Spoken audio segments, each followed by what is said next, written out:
आज की कैबिनेट में एक ऐसा फैसला लिया गया है जो कि देश के 80 करोड़ नागरिकों को प्रभावित करता है।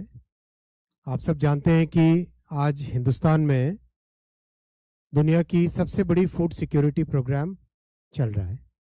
इस फूड सिक्योरिटी प्रोग्राम के तहत 80 करोड़ नागरिकों को हर महीने एक बेसिक राशन की व्यवस्था की जाती है और ये इतना बड़ा प्रोग्राम है कि विश्व भर में इसका एक इंक्लूसिव ग्रोथ में, जो समावेशी विकास में, इसका एक उदाहरण दिया जाता है और इसका इम्पैक्ट कई तरीके से समाज पे पड़ा है।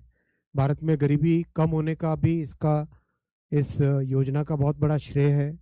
मैल न्यूट्रिशन कम होने में भी इस योजना का श्रेय है। बच्चों की जो ग्रोथ होती है, स्टंटेड ग्रोथ ना हो, प्रॉपर ग्रोथ हो, उसमें भी इस योजना का बहुत बड़ा एक योगदान है। ओवरऑल समाज जीवन से जुड़े और परिवार के आयाम से जुड़े, जो फूड सिक्योरिटी से जुड़े जो विषय हैं, उन सबके प्रधानमंत्री गरीब कल्याण अन्न योजना का बहुत बड़ा इम्पैक्ट है। आज उस प्रोग्राम को इम्प्लीमेंट करने वाली जो व्यवस्था है, पब्लिक डिस्ट्रीब्यूशन सिस्टम, उसमें बहुत बड़ा एक फैसला लिया गया है। वो है सार्थक पीडीएस स्कीम। सार्थक पीडीएस स्कीम करीब 25,000 करोड़ का ये प्रोग्राम है। इस प्रोग्राम में 3 बड़े सुधार आज अप्रूव हुए हैं। सबसे पहला, जो राज्य सरकारों के एजेंसीज, राज्य में एक जो एफसीआई का बड़ा गोडाउन होता है, वहाँ से डिफरेंट डिस्ट्रिक्ट्स में, डिविजन्स में फेयर प्राइस शॉप तक पहुँचाने का जो कॉस्ट होती है, वो कॉस्ट बियर करने में दिक्कत आ रही थी राज्य सरकारों की, और उसके कारण एक जेन्युइन प्रॉब्लम सब जगह थी। उस प्रॉब्लम को सॉल्व करने के लिए भारत सरकार ने फैसला लिया है कि उस कॉस्ट को सपोर्ट करेंगे इस प्रोग्राम के तहत।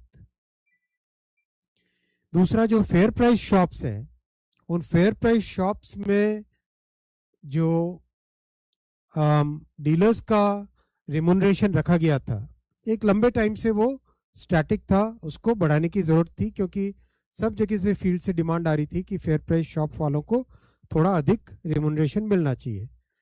तो वो भी इसमें आज फैसला लिया गया। और तीसरा फैसला लिया गया, टेक्नोलॉजी का यूज़ करके पब्लिक डिस्ट्रीब्यूशन सिस्टम को हम कैसे मॉडर्नाइज कर सकते हैं, वो फैसला इसमें लिया गया। तो ये 3 एलिमेंट्स को लेके सार्थक पीडीएस की व्यवस्था आज अप्रूव हुई है।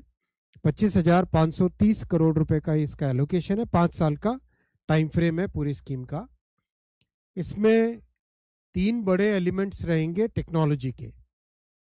सबसे पहला निर्मल, वो है पीडीएस बेनिफिशियरीज की रजिस्ट्री। करेक्ट व्यक्ति को सुविधा मिले और गलत व्यक्ति को सुविधा न मिले, इसके लिए टेक्नोलॉजी का उपयोग करके, खासकर आज एआई का युग है, तो एआई की टेक्नोलॉजीज का यूज करके पीडीएस के बेनिफिशियरीज की एक रजिस्ट्री बनाई जाएगी।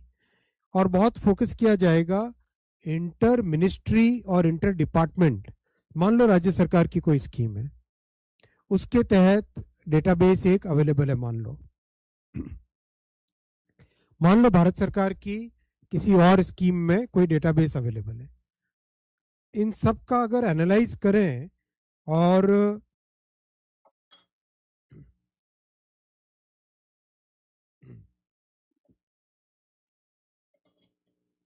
इन सब का एनालिसिस करें और प्रॉपर सही तरीके से बेनिफिशरीज का सिलेक्शन हो सके, तो देश में एक जो जमीनी स्तर पे पब्लिक में एक मैसेज जाता है कि सरकार का काम एक स्वच्छता के साथ हो रहा है, निर्मलता के, शुचिता के साथ हो रहा है,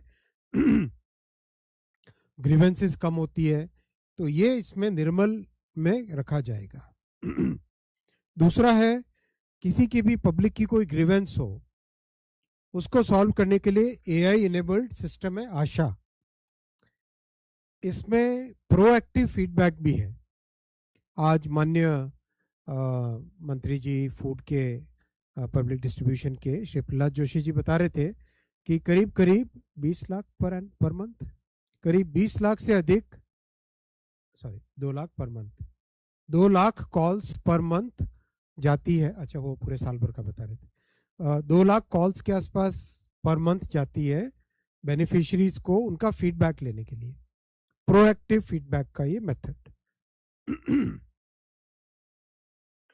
तीसरा है सक्षम, इसमें सप्लाई चेन के पूरे प्लेटफॉर्म को टेक्नोलॉजी इनेबल करेंगे।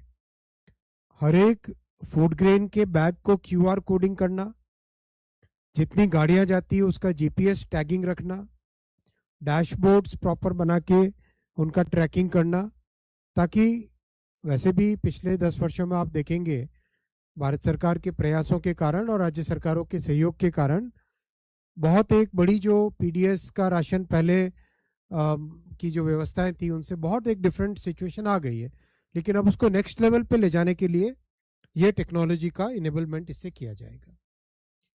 पूरी स्कीम से जो बेनिफिट होंगे, सबसे बड़ा तो एलिजिबल बेनिफिशियरीज आइडेंटिफाई होंगे, दूसरा सिटीजन्स का सेटिस्फेक्शन बढ़ेगा, तीसरा किसी की भी ग्रीवेंस हो उसको प्रॉपर्ली रिड्रेस कर पाए, एक जो फाइनेंशियल गेन होगा इस लॉजिस्टिक्स के पूरे रीऑर्गेनाइजेशन से और टेक्नोलॉजी यूज करने से, cost of moving rather movement of grains will reduce almost 15 to 50%.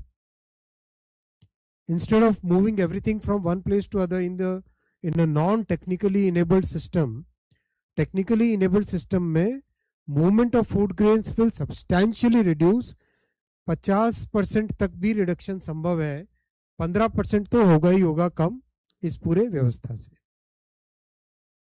Logistics की कॉस्ट में 280 करोड़ रुपए की एनुअल सेविंग होगी, 280 करोड़ रुपए की एनुअल सेविंग होगी, और carbon emissions because of lesser movement of the food grains, carbon emissions will reduce 35%। ये सारे इसमें बेनिफिट होंगे साथियों।